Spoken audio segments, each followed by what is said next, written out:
Our next work of art by Velázquez is titled Las Meninas, or The Maids of Honor. And what we are looking at here is Velázquez's studio in the palace of the King Philip IV. If we were to look at more details, we could identify many of the paintings hanging on the walls, and we see the artist himself in the act of painting this massive canvas here. However, as the title states, Las Meninas, Maids of Honor, what we're supposed to be looking at are these two figures here, the two women who are in attendance to the Princess of Spain. Now, honestly, did you even notice those maids of honor whenever I introduced you to this? No, your eye went immediately to the little girl here. That is the Infanta Margarita, the Princess Margarita. And about this time, she's around like 5 or 6 years old, and she stepped into Velázquez's studio with her two ladies in waiting. Let me zoom in on them. Here they are. Now, we can also identify the other people in this room. We have Velázquez, as I said, in the act of painting. And then, as Princess of Spain, she has her entourage. She rolls deep. She's got her two maids of honor. Here, this woman back here, she's her nursemaid or nanny. This man here is most likely her bodyguard.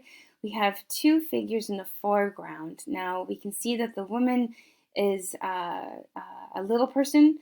She suffers from dwarfism, and it's not great, but it is the truth at the time that people who suffered from dwarfism were often hired by Spanish nobility as jesters or entertainment. And so that is most likely her role to the Princess Margarita.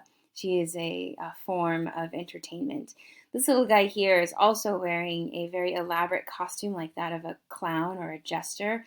So he too must be a form of entertainment, a toy for Infanta Margarita. And of course, every little girl needs to have a big scary dog. So here's her big scary dog.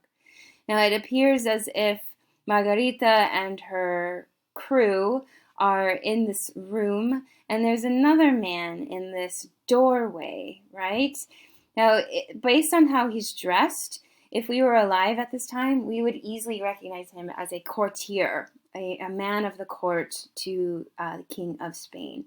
Now, is he walking into the room, or is he walking out of the room? It seems like he's paused, and he can go either way, right? Now, are they the only people in this room? Perhaps. We'll get back to that question in a little bit. But let's appreciate the size of this painting. It is now currently on display in the Prado Museum in Madrid. And you can see by the scale that the figures are life-size. When we look at this, we see this beautiful light coming in from these windows, and we know exactly what rooms Velázquez was given by the king. And this was a great honor to be allowed rooms in the king's palace, in his own house. So the depiction of the room itself is a way for Velázquez to show off his appointment as the official court painter. Now, he also is in the act of painting, and we can appreciate the skill of this work when we look a little bit closer at Margarita.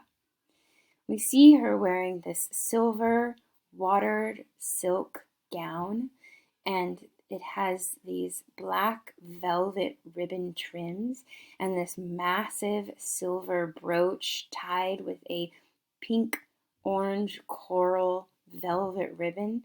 You know, the kind of basic stuff you put a 5-year-old in.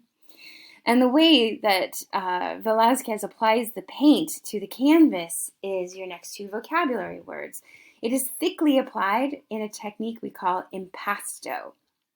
Impasto, a treatment of the paint in which the pigment is applied thickly or in heavy lumps.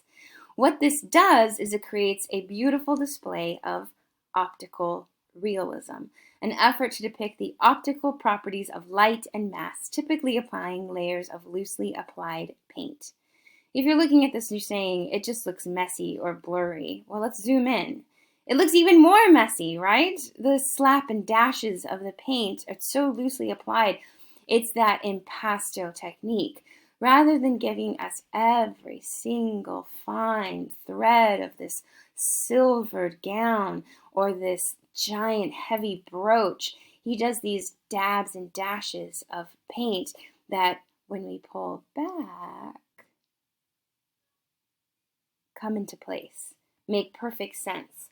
It's this attention to light and color and texture that we're appreciating in the control of paint that Velázquez is displaying here. So again, from up close, it looks like a big mess, but when we pull farther and farther away, it completes. And we see the textures, we see the light, we see the optical effects of the paint. It's a very difficult technique, and so what Velázquez is doing here is he's showing off his ability or his skills as a painter. Now I asked you also, are they the only ones in this scene?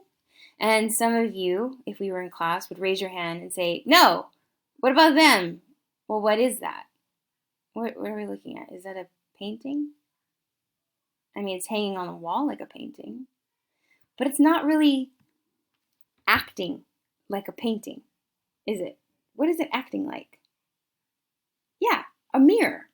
It looks like a mirror. And if it's reflecting what? Two other people in the room? So we see a mirror reflecting two people.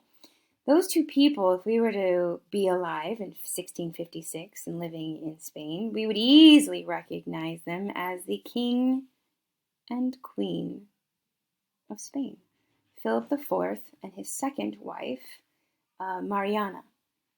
You can see them directly here. I'm using as an example to illustrate, these are two paintings by Velázquez of Philip IV and Mariana. And then you can easily translate that into the image that seems to be reflected in the mirror. Side note, I know some of you are thinking right now, why are they so butt ugly? Oh my gosh, so harsh. This is generations upon generations of inbreeding. So in following with the ideas of keeping royal bloodlines pure, you would want to marry a bloodline with another royal bloodline. And after a while, all of these royalty in Europe are basically related. And Philip, I mentioned that this was his second wife. His first wife was Princess Elizabeth. She was a French princess, and by all accounts, they had a very lovely, beautiful marriage and adored each other, beloved. She died at the age of 41 after a complicated birth. And was it a birth? I can't remember. Don't quote me on that. Okay. But afterwards, he got remarried and he married his niece, Mariana. You heard that correctly. His niece. Mariana is his older sister's daughter. Yeah, so she married her uncle. This kind of constant inbreeding, we don't need to get into a discussion of genetics and DNA and everything like that, but it does tend to exaggerate certain deformities or create birth defects. Distinctively, the King of Spain was known for this extremely large jaw. It was called the Habsburg jaw. Their last name were the Habsburgs. And this extremely large jaw created this heavy underbite. And so that's what we're seeing there, is this underbite. Right? She's got it too. And their little daughter, Mariana, is also going to get it too. Okay, one more thing about them before we get back to this painting. They did eventually have a son. His name is Charles, who was going to be heir to the Kingdom of Spain. However, he was so severely inbred that he was mentally handicapped, physically handicapped. He was married and he wasn't able to perform the duties of marriage, and the bloodline died with their son. And the next closest relative became the King of Spain. So yes, there is technically a King of Spain. It is not a direct descendant of these two. Okay, I'm sorry. I digress. Extreme. Back to what we're looking at here in this painting. Velázquez's Las Meninas. We see the king and the queen reflected in this mirror, which then means they must be in this room. However, what if this is a reflection of a painting? We also know that Velázquez paints pictures or portraits of the king and queen. So we could be looking at the king and queen or a portrait of the king and queen. But look at Mariana. She's looking at what? Us. Now, if we were to imagine ourselves in this room, we would be the ones reflected in that mirror. Are we the king and queen? In fact, this painting was originally hanging in the office of Philip IV in this same palace. So as the intended viewer, you are the King of Spain, and you are looking at your daughter, at your palace, at your artist, at your servants, and in the mirror you see your own reflection. What we're looking at here is a clever force of composition called a paradox. And that's your next vocabulary word. Paradox, exhibiting the inexplicable or contradictory aspects. So let's think about this. We see a painting that was originally for Philip IV. It was going to be hung in his office. And in this painting, we see his painter in the act of painting a painting of you. It looks as if that's the case. Velázquez steps back from the canvas with his paints, and he's looking at you. Perhaps this is a painting, a large painting of you. Your daughter and her entourage have come in to take a look at you and your wife. So why not call this painting of Philip IV? But that's not a very fun paradox, is it? Remember how we saw the illusions of those paintings with the pieces of paper pinned to it? This play on multiple realities, that is what is happening here. What we have is a painting titled Las Meninas, but the Meninas, the maids of honor, they are not the center of the painting. The center of the painting is the princess. But the painting is not about the princess. And the princess looks at her parents, who are not in the scene, but reflected in the mirror.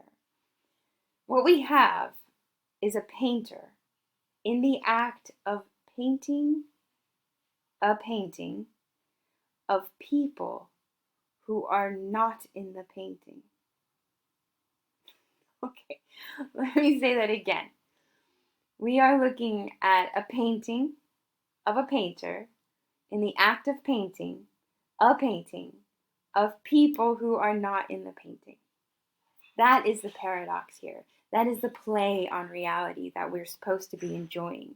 So being Philip, standing in front of this, it's almost like you're being transported to another room in your house. That's your daughter. That's your house. That's your painter. And that's your reflection. It's a very mind-bending piece. I love it, but I can see why people may not, appreciate it that much. I wish I could do this in the room with you because I always like to see students going, what?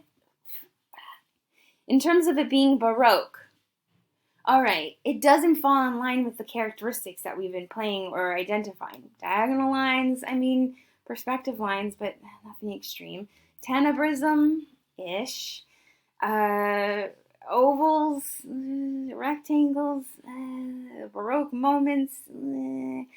So how can we characterize this as Baroque?